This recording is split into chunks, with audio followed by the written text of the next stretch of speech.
Hey guys, sorry there hasn't been any new content over the past couple of weeks. Me and the family, we went camping last week, and the internet connection there was pretty poor, so I didn't get to give you a video.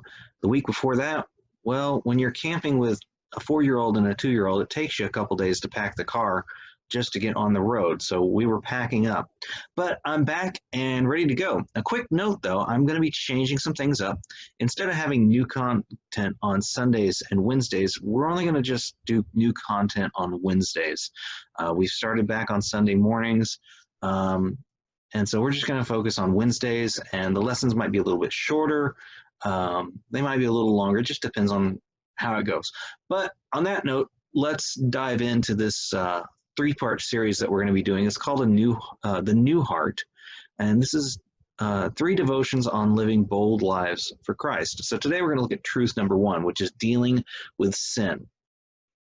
You know, we all at some point have tried to make a bold statement against our sin, the sin that's in our lives. You may have had an incredible experience at camp or a retreat or a mission trip and decided that when you got back to school or home or whatever, things were going to be completely different. Maybe you were convicted listening to a sermon or a Sunday school lesson, and you made a commitment that you were going to take care of certain sins that you were struggling with. The problem is that a lot of times the passion we have in those moments, it's usually short-lived.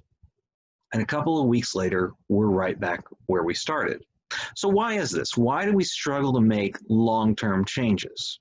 Why do spiritual highs come and go so quickly?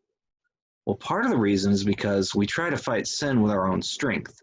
We set our focus on taking care of a particular action rather than looking at the root of the issue.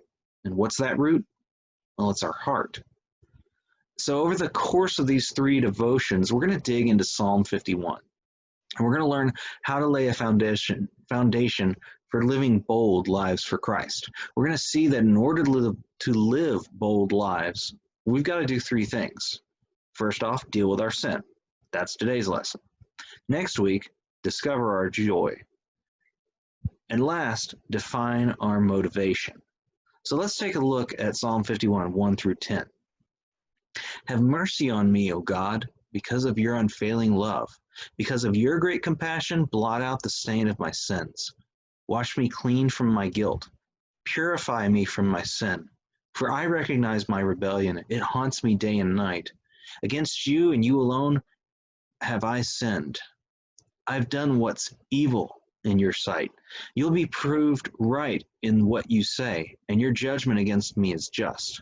For I was born a sinner. Yes, from the moment my mother conceived me, but you desire honesty from the womb.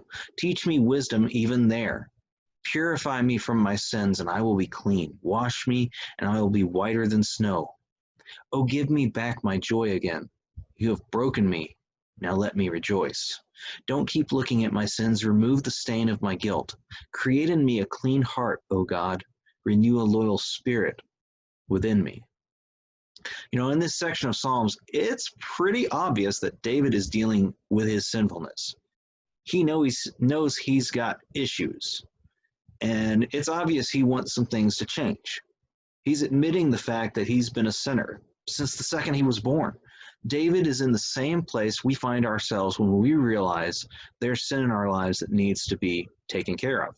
There's a lot we can learn from how David approaches his sin. David saw in himself that he wasn't going to be able to change things through his own strength. And he cried out to God, create in me a clean heart, O God, renew a loyal spirit within me. That word create is the same word used in Genesis 1 for the creation of the world. David knew that for his desires and actions to change over the long haul, it was going to have to come through the power of God. Only the God powerful enough to create the whole world is able to take a sinner's heart and make it new. David recognized his sinfulness and knew that he couldn't drum up the strength to make changes on his own. So, spend a little while today and over the next week reflecting on your own life. What's going on? What are you struggling with? What things do you need to get straightened out? You have to understand that the root of these issues is your heart. What's your heart set on? What's the desires of your heart? If your heart is set on anything other than Jesus, you need to be asking God to literally create a clean heart in you. Thanks for joining us.